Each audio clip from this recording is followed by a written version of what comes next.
Hi everyone, I'm at the Black Point Historical Site, home built 1889. That's a historical area, state of Wisconsin. And there's Dave. He's riding, or actually walking behind the mulching mower, cutting back the gardens. We've got about 15,000 square feet of sedge plantings underneath the oak trees here. I'll give you a little walkthrough.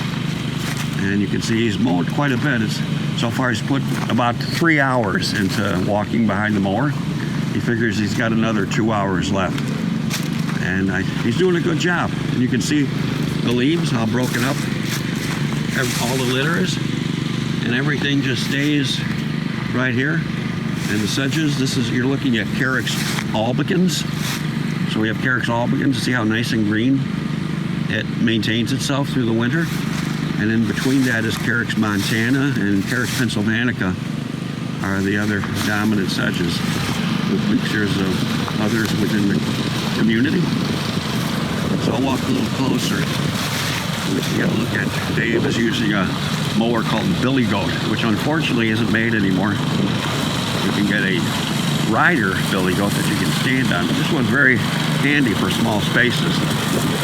So there's Dave. Breaking up a part of the garden, and there's the house. So thanks for your time. I'll talk to y'all soon. Bye.